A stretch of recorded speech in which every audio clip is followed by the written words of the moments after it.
Perjalanan hidup mulus itu memang nyaman, tapi kurang menarik. Justru dalam hal inilah aku diuji agar supaya aku menjadi kuat.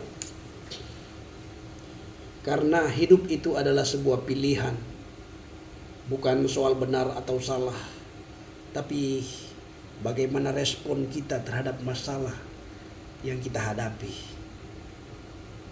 Karena saya terus percaya bahwa segala perkara dapat kutanggung di dalam Dia yang memberikan kekuatan kepadaku. Jadi seluruh pemirsa tanah air, hari-hari ini saya sedang menghadapi masalah yang sepele ya, yang mudah tapi dipersulit, sehingga saya harus berhadapan dengan bintang-bintang, orang-orang yang punya pangkat, jabatan, kedudukan, ya, aparat, pejabat. Jadi dalam kasus pembunuhan aborsi yang saya laporkan, di mana kasus yang menyebabkan seorang anak kehilangan nyawanya. Jadi hasil hubungan gelap tokoh agama, pemimpin organisasi gereja Pantekosta di Indonesia, Pendeta Dr. Johnny Well. Jadi janin itu, bayi hasil hubungan gelap dirinya dengan ibu pendeta Nasrani Sarah Lawrence.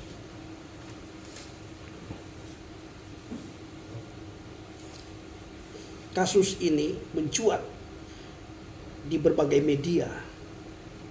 Kenapa begitu? Karena dari awal kami minta untuk diklarifikasi, diselesaikan secara internal, namun saya melihat pihak terkait malah susun kekuatan. Ya karena memang saya melihat mereka tidak serius, ya saya seriuskan sekalian. Jadi saya serius. Itulah yang membuat saya gusar, karena saya ada di dalam organisasi itu, Gereja Pantekosta di Indonesia, dan saya orang Kristen tidak mau dipimpin oleh seorang pezina dan punya anak di luar nikah, dan masih banyak kasus pidana lainnya yang sedang berproses. Jadi kalau ada teman-teman ya, ada teman-teman dekat saya itu, sering mereka ngomong, ngapain urus masalah-masalah begitu. Saya bilang, inilah orang-orang yang tidak paham cara berorganisasi, ya. Karena GPDI ini organisasi keagamaan, bukan organisasi perzinahan, ya. Jadi anggaran dasar, anggaran rumah tangga itu adalah jantungnya organisasi. Nah kalau jantungnya itu diinjak-injak, maka hancurlah organisasi itu. Gagal, berantakan, hancur lebur itu. Nah saat ini ada perintah konstitusi, ADRT, itu undang-undang GPDI itu. Di dalam bab 14, 32, 33E, ya, segera lakukan pemecatan terhadap hamba Tuhan yang melakukan zina. Itu perintah. Jadi secara konstitusi Johnny Well bukan lagi ketua umum, sudah dicopot. Tetapi oleh karena saya melihat di dalam kasus ini sudah terbangun konspirasi, sehingga di sana ada iblis yang menyuap setan, bungkam. Itulah perjuangan mereka. Mereka berjuang keras untuk membungkam kasus ini. Tetapi karena Tuhan ya ada di pihak yang benar, sehingga di setiap mereka bangun skenario di setiap mereka membangun jalan untuk membungkam kasus itu, Tuhan bukakan, ya.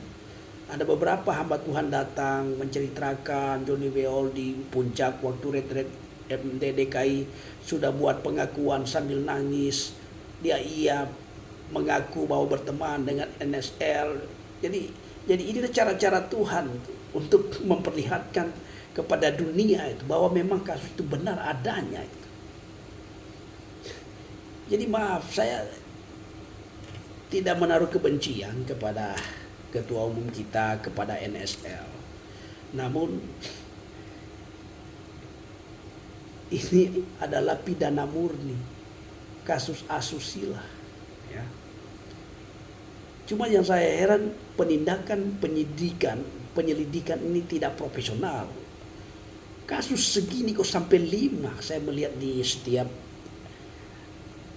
SP2HP itu 5 penyidiknya berganti itu. Namun lagi-lagi bahwa ada oknum anggota sudah ke Jakarta, periksa Johnny Weol di Jakarta itu.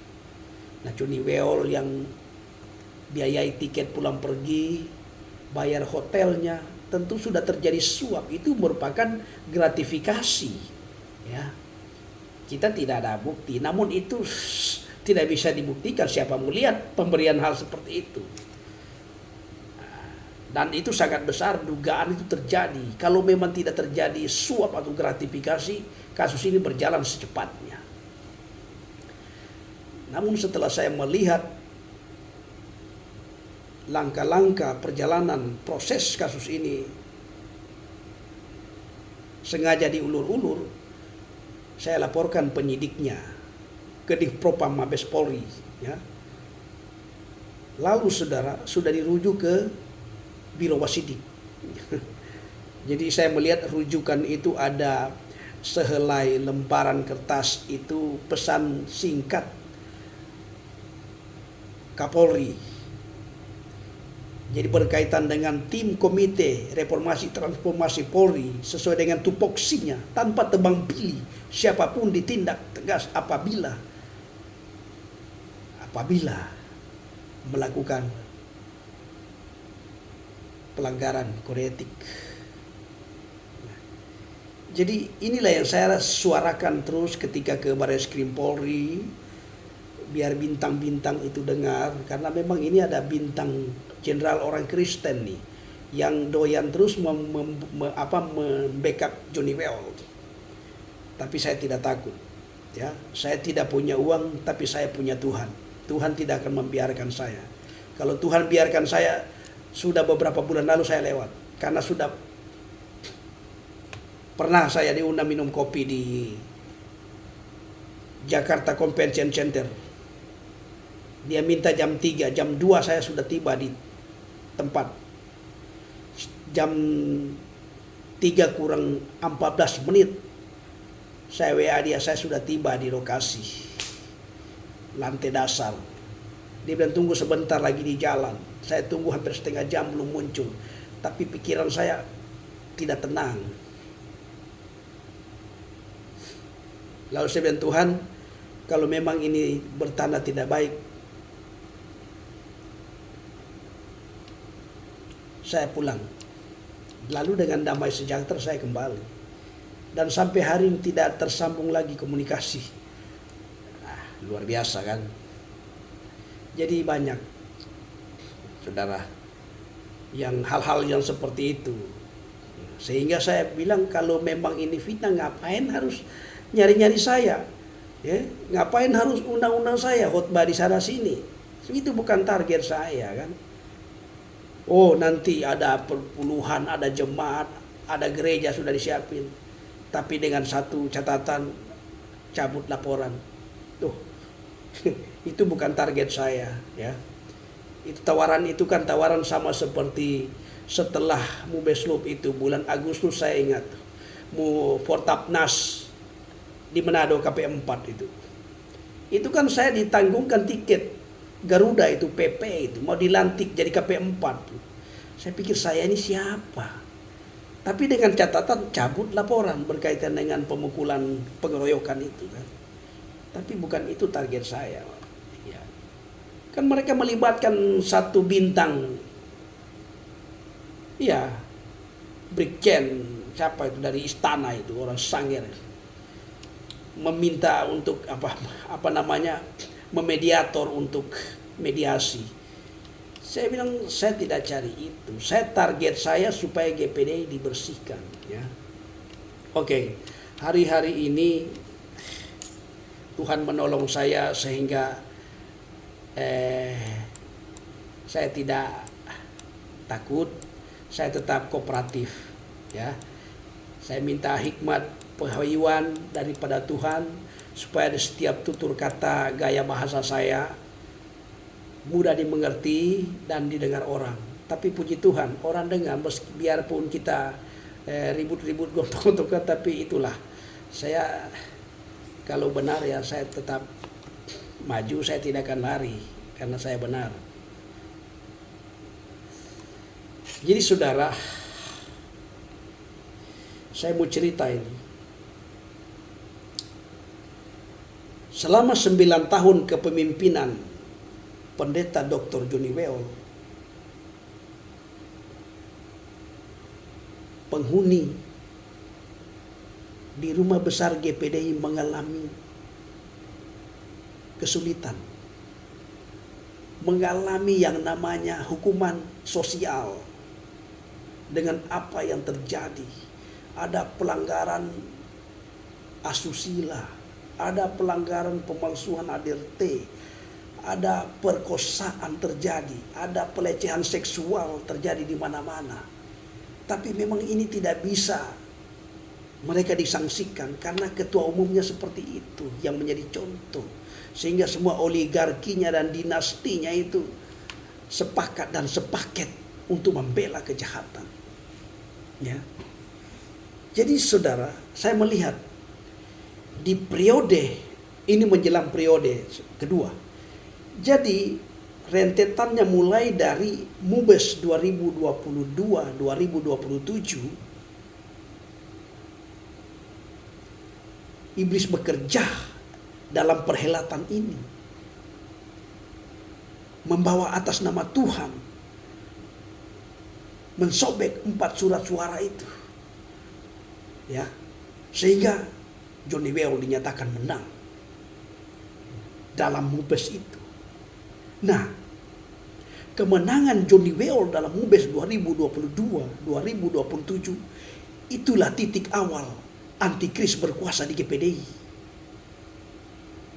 Jadi di periode kedua, di tahun yang ke-6 hingga saat ini sudah 3,5 tahun roh antikris berkuasa di GPDI. Ya. Nah, ini sedikit waktu lagi Tuhan masih berikan kesempatan kepada yang terhormat Johnny Weol. So dari awal saya bilang, saya tidak ada niat sedikit pun menjatuhkan Om John, saya tidak menaruh kebencian. Tetapi demi kekudusan, kemurnian, dan kesucian GPDI, ya, ini alinea keempat mukadimahnya GPDI, menjaga kekudusan. Apa itu kekudusan? Menjaga kesucian. Apa itu kesucian? Menjaga kemurnian dan ketertiban. Semua ini sudah dilanggar. Sudah dilanggar. Jadi kalau ADRT itu adalah jantungnya organisasi, kalau jantungnya organisasi sudah diinjak-injak, hancurlah organisasi. Gagal, berantakan, hancur lembur. Ya. Saya dengan lantang bicara, saya viralkan, saya sebut namanya, saya taruh fotonya di situ. Itu kenapa? Saya viralkan begitu agar supaya dunia tidak menganggap itu hoax. Dan kalau memang itu hoax, silakan lapor. Kalau memang dilaporkan, saya sudah melanggar undang-undang. Ya. Kalau di dalam undang-undang terbaru ini menyebut nama dan kesalahan orang yang bukan hasil putusan pengadilan dapat dipidana. Jadi kalau mau dilaporkan, saya dimasuk lurus-lurus di penjara. Itu yang saya tunggu. Agar supaya kita ketemu di pengadilan. Ya, jadi saya ulangi lagi, bintang-bintang, ya, orang yang aparat, pejabat, siapapun kalian, jika membela kejahatan, saya akan lawan, hidup atau mati. Ya, saya sudah buat laporan ke Komnas HAM. Komnas HAM atensi langsung. Mereka menyampaikan setiap janin dilindungi HAM. Ya. Lalu Komnas HAM menjawab surat bahwa kasus sedang berjalan. Jalan di tempat. Berarti kan ada apa dengan penyidik PPA Polda Sulawesi Utara? Lalu laporan ke Komnas Perlindungan Anak. Komnas Perlindungan Anak atensi bahwa akibat daripada aborsi menyebabkan seorang anak, bayi, kehilangan nyawanya. Hak hidupnya mereka rampas secara paksa. Jadi luar biasa. Habis diaborsi, mereka buat skenario, ya, Juniwel. Lalu dia nikahkan kekasih gelapnya itu, dia sendiri yang berkati, pemberkatan. Jadi itulah yang saya maksud tadi, roh antikris. Selama 3,5 tahun, dihitung dari ketika tahun ke-6 di periode kedua hingga saat ini, 3,5 tahun GPD dipimpin oleh antikris, Pendeta Dr. Juniwel. Ya. Jadi saudara, coba kita lihat, ini sudah semakin nampak di permukaan ini, masalah ini. Ya. Di dalam, saya ingat firman Allah di dalam 1 Yohanes 18 ayat 19. Anak-anakku, waktu ini adalah waktu yang terakhir. Dan seperti yang telah kamu dengar, seorang antikris akan datang. Sekarang telah bangkit banyak antikris. Itulah tandanya bahwa waktu ini benar-benar adalah waktu yang terakhir. Ya.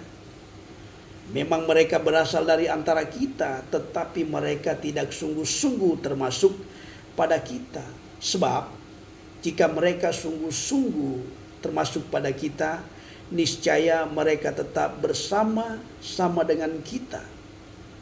Tetapi hal itu terjadi supaya menjadi nyata bahwa tidak semua mereka sungguh-sungguh termasuk pada kita, saudara. Jadi firman Tuhan ini benar, ya. Setelah saya memperhatikan apa yang terjadi dan yang terjadi di depan kita. Nah, kita tinggal melihat bagaimana ciri-ciri antikris. Jadi pemirsa, ciri-ciri antikris itu pendusta dan tinggi hati. Siapa pendusta itu? Kalau di dalam Yohanes 8 ayat 48, Yohanes 8 ayat 44, iblislah yang menjadi bapamu dan kamu ingin melakukan keinginan-keinginan bapamu. Ya. Ia adalah pembunuh manusia sejak semula dan tidak hidup dalam kebenaran. Apabila ia berkata dusta, ia berkata atas kehendaknya sendiri, sebab ia adalah pendusta dan bapa segala dusta. Jadi saudara, luar biasa ya. Iblis itu adalah bapa pembohong, saudara.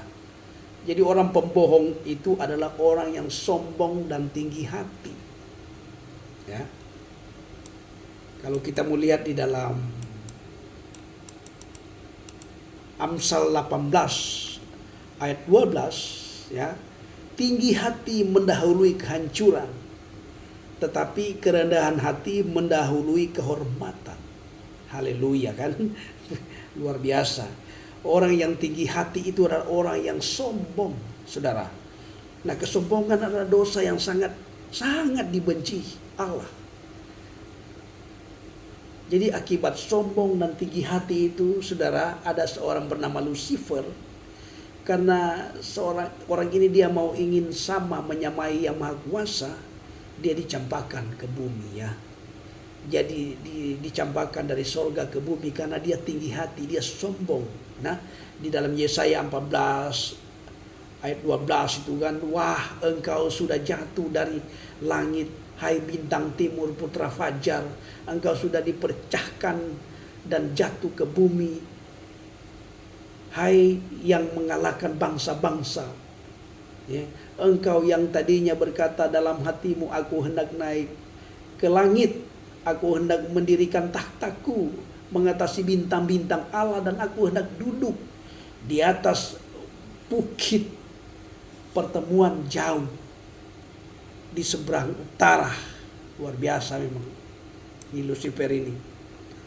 Aku hendak naik mengatasi ketinggian awan-awan, hendak menyamai yang maha tinggi. Jadi Bapak Ibu Saudara kekasih Tuhan, kejatuhan Lucifer berakar pada dosa kesombongan dan keinginan untuk menyamai Allah, sehingga menyebabkan ia dicampakkan ke bumi. Lalu bumi itu menjadi rusak, kacau balau ya. Jadi saudara, kalau kita mau pelajari tentang dosa ya, ini saya sudah panjang bercerita. Asal usulnya dosa itu dimulai dari sorga. Jadi dosa itu terjadi dari sorga, kesombongan.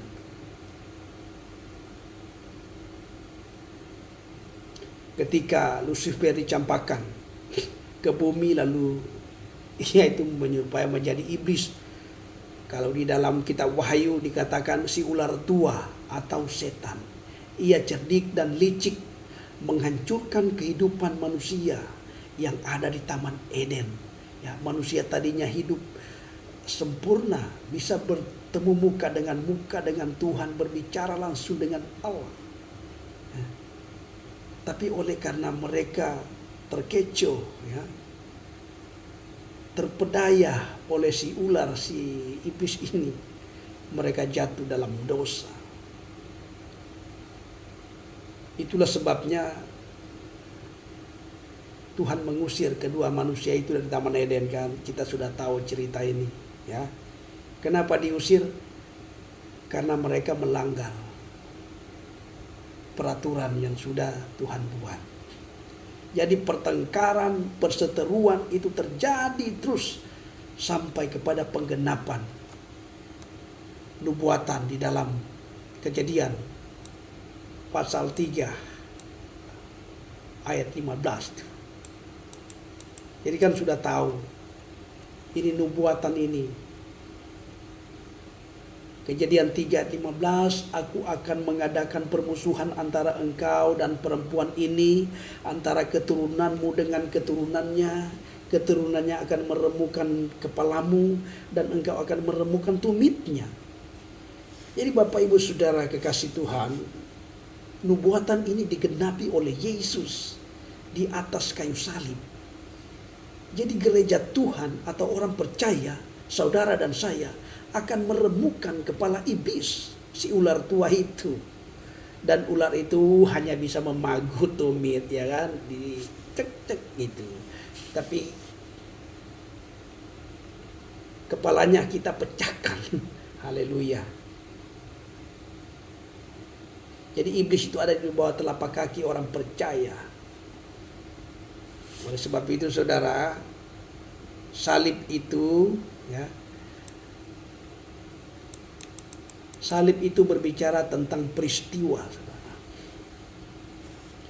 Jadi kalau kita memperhatikan hari-hari ini, ada begitu banyak peristiwa demi peristiwa yang terjadi di depan mata kita. Ya. Jadi saudara, hari-hari ini saya sedang berjuang melawan bintang-bintang yang ada di dunia ini. Yang sementara ini dalam kasus asusila, oknum pemimpin organisasi keagamaan, ya, Pendeta Dr. Johnny Weol, Ketua Umum Gereja Pantekosta di Indonesia, ya. Jadi saya hanya mau bilang, Tuhan, Saya mau GPD dibersihkan, dimurnikan. Karena sudah terlalu banyak kejadian, banyak kasus. Itulah sebabnya saya katakan,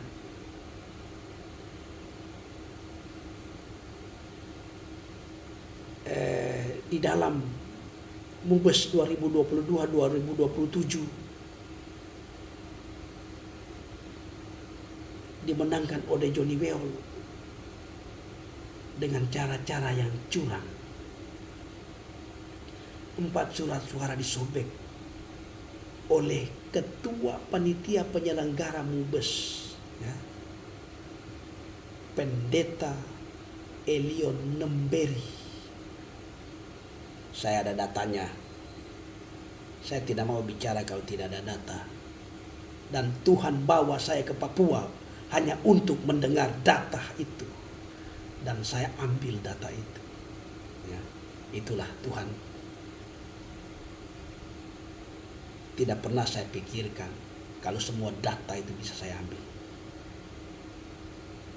Jadi skenario yang dibangun oleh Johnny Weol ketika sudah menghadapi kekalahan, jalan satu-satunya untuk membuat dia menang, sobek 4 surat suara itu.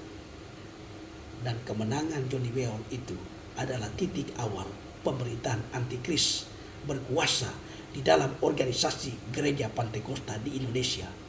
Dihitung dari tahun yang ke-6 hingga saat ini, sudah 3,5 tahun roh antikris memimpin GPD Indonesia dan dunia. Luar biasa. Sekarang GPD berada di tepi jurang, gagal, berantakan, hancur, lembur. Terjadi persinahan, perselingkuhan, hubungan gelap, seksual, pelecehan seksual, aborsi, perkosaan.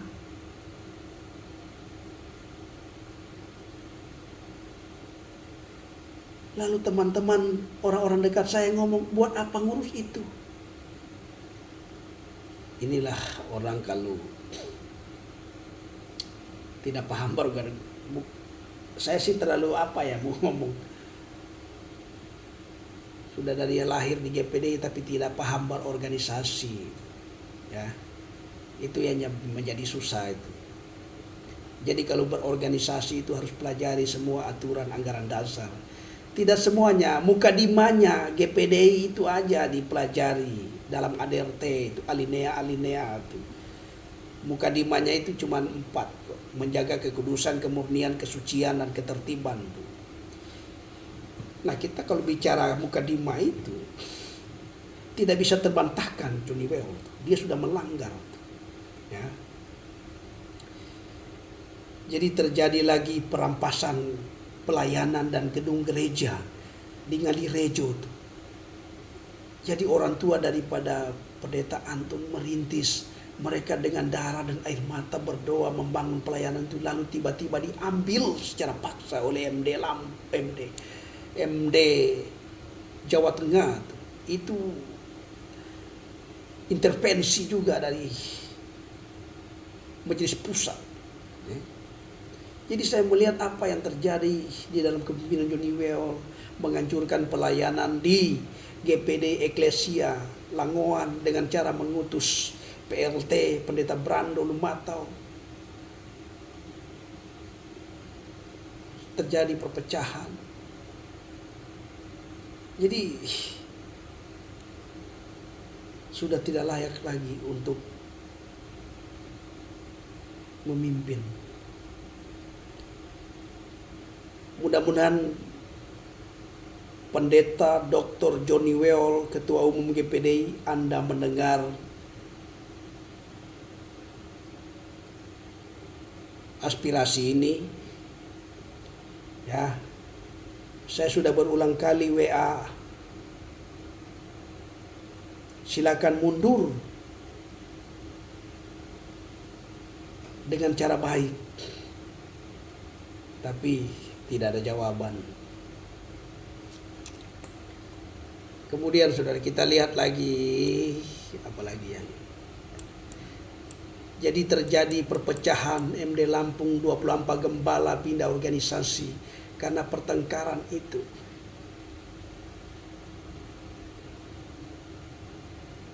Intervensi di Musda, di Banten, Sumatera Selatan, Kalimantan Timur, Kalimantan Utara, Maluku Utara. Jadi di mana-mana kebijakan-kebijakan yang keliru yang dibangun oleh seorang Johnny Weol, orang yang belum memenuhi syarat untuk mencalonkan sebagai MD, diloloskan Panom karena intervensi ketua umum. Ya. Jadi pimpinan-pimpinan Musda di Indonesia dan dunia tidak memenuhi anggaran dasar, anggaran rumah tangga GPDI. Di Amerika, ya, sekdanya itu sekarang istrinya orang sudah kawin cerai, dilantik jadi MD. Jadi pimpinan-pimpinan kita ini kotor. Jadi tidak ada figur lagi untuk mencalonkan, karena mereka sudah langgar anggaran dasar semua itu. Jadi struktur yang dibangun Johnny Weol itu cacat hukum. Ya. Saya mau bilang lagi, itu benang merahnya itu kusut ketika Rapimnas di Bali, persiapan untuk Mubeslup, semenjak dari pembentukan panitia Mubeslup, dari situ benang merahnya sudah mulai kusut tuh, sampai kepada Mubeslup, amandemen ADRT, rekayasa segelintir orang, para dinasti dan oligarki, sekelompok kecil panitia merekayasakan demi memuluskan perjalanan Johnny Weol. Oleh sebab itu kembalikan GPDI ke ADRT 2012. Ya. Kemudian di sana itu cacat hukum, ada tersangkut dalam kasus hukum, tidak boleh mencalonkan, ya. Saya kira anak kecil, orang punya otak sudah bisa membaca hal itu. Banyak kasus kok masih mau disanjung. Jadi di dalam Mubeslup tanggal 8 dan tanggal 10 September 2025 itu Johnny Weol itu menjadi pemain tunggal. Jadi pemerintahan antikris berkuasa di GPDI selama 3,5 tahun dalam kepemimpinan periode kedua Johnny Weol. Sedikit waktu lagi pemerintahan ini akan berakhir. Kita lihat apa yang akan Tuhan kerjakan di sana, ya. Memang antikris akan menguasai dunia, ya. Antikris akan memerintah selama 3,5 tahun. Namun setelah berakhir masa pemerintahan antikris, Yesus akan datang pada kali yang kedua sesuai dengan firman Allah di dalam Injil Matius 24 ayat 14, ya. Di sana dikatakan, dan Injil kerajaan ini akan diberitakan di seluruh dunia menjadi kesaksian bagi semua bangsa, sesudah itu barulah tiba kesudahannya. Jadi Bapak Ibu Saudara kekasih Tuhan, setelah Injil ini diberitakan ke penjuru dunia, maka Yesus akan datang pada kali yang kedua. Yesus datang sebagai Raja di atas segala Raja dan Tuan di atas segala Tuan. Nah, sementara kita ada di dalam Wahyu 19 ayat 11. Lalu aku melihat sorga terbuka, sesungguhnya ada seekor kuda putih, dan ia yang menungganginya bernama yang setia dan yang benar. Ia menghakimi dan berperang dengan adil. Jadi dia datang sebagai Raja, Tuan di atas segala Tuan, menghakimi dengan adil. Kalau di Wahyu 22 lagi 12-13, sesungguhnya aku datang segera dan aku membawa upahku untuk membalaskan kepada setiap orang menurut perbuatannya. Aku adalah Alfa dan Omega, yang pertama dan kemudian yang awal dan yang akhir. Jadi saudara, peristiwa kedatangan Yesus ditandai dengan kemunculan di atas awan-awan permai terlihat oleh semua pasangan mata, saudara. Inilah kronologi kedatangan Yesus kedua kali, dan peristiwa ini harus terjadi setelah dimulainya pembukaan meterai ya. Jadi pembukaan meterai pertama, meterai kedua, ketiga, keempat, kelima, keenam. Jadi setelah meterai keenam tidak langsung ke meterai ketujuh. Jadi saya minta saudara lebih baik dengar baik-baik, ini pelajaran besar, ini ajaran dari Yesus dalam firman Allah ya. Ini lebih berharga daripada doktrin ya, karena doktrin itu buatan manusia, peraturan organisasi. Tapi kalau firman Allah ini nyata dari Tuhan Allah kita Yesus Kristus ya. Nah, saudara, ketika pembukaan meterai pertama, kedua, ketiga, keempat, kelima, keenam. Setelah meterai keenam tidak langsung ke meterai ketujuh, karena ada peristiwa yang terjadi di sana. Sebuah peristiwa yang namanya pemisahan gereja. Ya. Lalu sesudah pemisahan itu barulah dibuka meterai yang ketujuh. Dan setelah meterai ketujuh itu dibuka, disertai dengan tanda peniupan sangkakala, saudara. Ya. Demi sangkakala. Sangkakala yang jumlahnya adalah 7 ya. Sangkakala pertama ditiup sebelum masa antikristus. Demikian pun yang kedua dan yang ketiga. Tetapi pemirsa, sangkakala yang keempat itu ditiup persis saat-saat di mana antikris akan memerintah di muka bumi. Ya, yaitu menandai di mana gereja yang sempurna akan disingkirkan ke padang gurun. Barulah kemudian peniupan sangkakala yang kelima, keenam, dan yang ke-7. Luar biasa.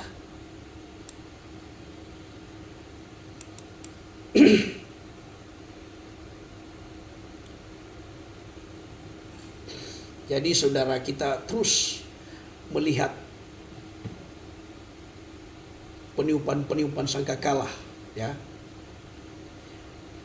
Selama masa pemerintahan antikristus, dan sangkakala yang ketujuh itu adalah sangkakala panggilan, baik bagi orang-orang yang percaya, yang sudah mati maupun yang masih hidup, yaitu gereja sempurna.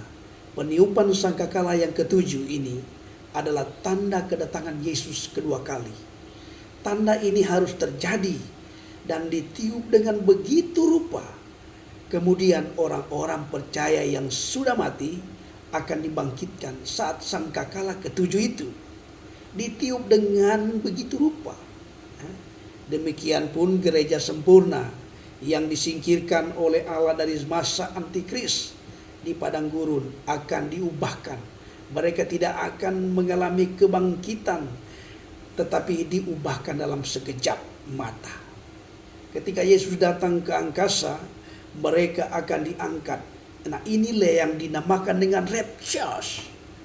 Ya, menyongsong Yesus di angkasa sesuai dengan firman Allah. Ya. Jadi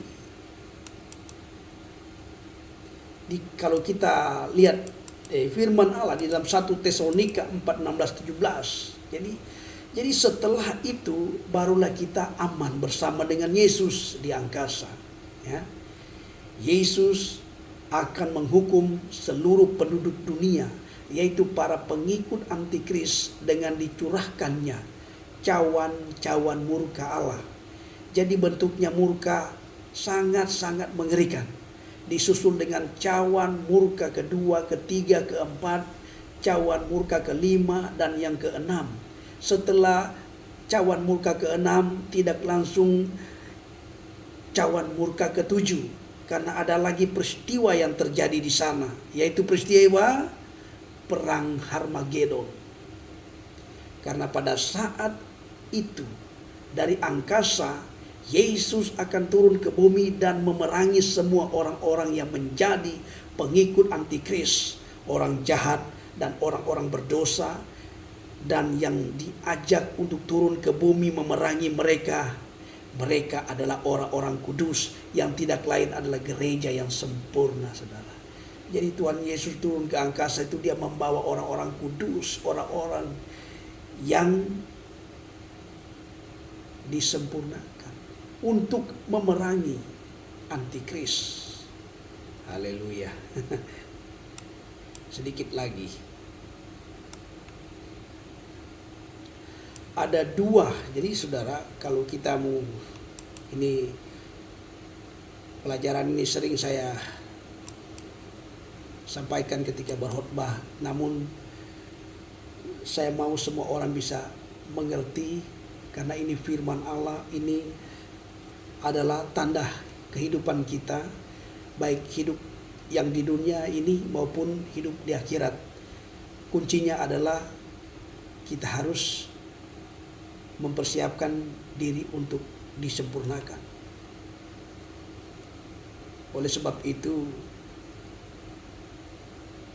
wadah tempat tinggal kita, rumah besar kita harus dibereskan dulu, dibersihkan dulu untuk menuju kepada kesempurnaan.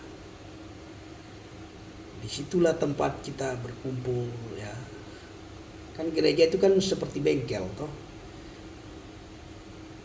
Kalau di bengkel itu ada motor, datang satu sak dibaikin, datang lagi satu, sakit apa, jantung, paru-paru, encok, sudah ginjal ini dibikin lagi, keluar lagi, masuk lagi. Itulah gereja, tempat perkumpulan orang berdosa. Jadi rumah besar kita GPD ini ya bengkel. Disitulah kita sama-sama tinggal, menikmati kasih sayang Tuhan, saling mengobati, ya, memberikan bimbingan, dorongan, teguran, nasihat. Tapi kalau sudah gagal, berantakan, hancur lebur, rumah kita sudah di tepi jurang. Jadi mau tidak mau harus mau, suka tidak suka harus suka, kita bersihkan. Ini bukan berbicara dosa, tapi ini pidana murni. Jadi hamba Tuhan itu harus taat, tunduk dan hormat kepada undang-undang di negara ini. Ada orang bilang itu urusan Tuhan. Kita masih di dunia, bukan di sorga. Ada aturan di dunia ini. Makanya saya bilang orang-orang yang membela Johnny Weol hari-hari ini, mereka kebakaran jenggot kalau mendengar semua aspirasi saya. Karena mereka ya pasang badan untuk Johnny Weol. Jadi sepertinya mereka menuhankan Johnny Weol. Luar biasa. Jadi saudara, ada dua peristiwa itu terjadi ketika kedatangan Tuhan Yesus. Kalau di dalam 1 Korintus 15 ayat 51-52, ya, sesungguhnya aku akan menyatakan kepadamu suatu rahasia. Kita tidak akan mati semuanya, tetapi kita semuanya akan diubah dalam sekejap mata pada waktu bunyi nafiri yang terakhir. Sebab nafiri akan berbunyi dan orang-orang mati akan dibangkitkan dalam keadaan yang tidak dapat binasa, dan kita semua akan diubah. Jadi kita akan diubah, saudara. Haleluya, puji Tuhan. Jadi kalau di dalam 1 Tesalonika 4 ayat 16 dan 17, sebab pada waktu tanda diberi, yaitu pada waktu penghulu malaikat berseru dan sangkakala Allah berbunyi, maka Tuhan sendiri akan turun dari sorga, dan mereka yang mati di dalam Kristus akan lebih dahulu bangkit. Sesudah itu kita yang masih hidup, yang masih tinggal, akan diangkat bersama-sama dengan mereka dalam awan-awan menyongsong Tuhan di angkasa. Demikianlah kita akan selama-lamanya bersama-sama dengan Tuhan. Haleluya. Jadi puji Tuhan, pemirsa, sesungguhnya kita ini adalah warga kerajaan sorga yang Tuhan tempatkan di muka bumi ini untuk menjadi saksi bagi banyak orang. Oleh sebab itu, marilah kita selalu belajar firman Tuhan. Namun jangan lupa kita berada di dalam lingkaran organisasi keagamaan, organisasi besar loh GPD. Kalau tidak salah itu 14 negara. Jadi Johnny Weol sudah memimpin 14 negara. Jadi kita harus benar-benar tunduk, taat dan hormat terhadap ADRT. Itu sudah banyak contoh runtuhnya sebuah organisasi karena ADRT dilanggar. Anggaran dasar dan anggaran rumah tangga GPDI. Oke, sedikit permohonan saya besok rencana agenda ke Komisi 3 DPR RI. Doakan saya supaya pengajuan untuk RDP rapat dengar pendapat dengan Komisi 3 DPR RI dapat dikabulkan. Dan saya mau kasus ini semua akan diungkap. Ya, tidak ada yang ditutup-tutupi, semua harus ditelanjangi. Siapapun ya, tidak tebang pilih, mau MD, MP, gembala. Saya sedang mengumpulkan bukti-bukti, akan diungkap semua. Lihat aja, karena memang itu yang Tuhan mau. Tuhan perintahkan telanjangi semua, karena sudah keterlaluan. Tuhan sudah gusar. Ya. Tuhan melihat bagaimana sepak terjang saya dipimpong sana sini. Ya. Saya tidak punya apa-apa, tapi saya punya kebenaran, kejujuran, keadilan. Itu yang saya andalkan. Tuhan hakim saya, Tuhan penyidik saya, Tuhan jaksa saya. Siapa melawan? Jadi kita lihat saja. Ya. Selamat malam. Tuhan berkati. Tetap semangat.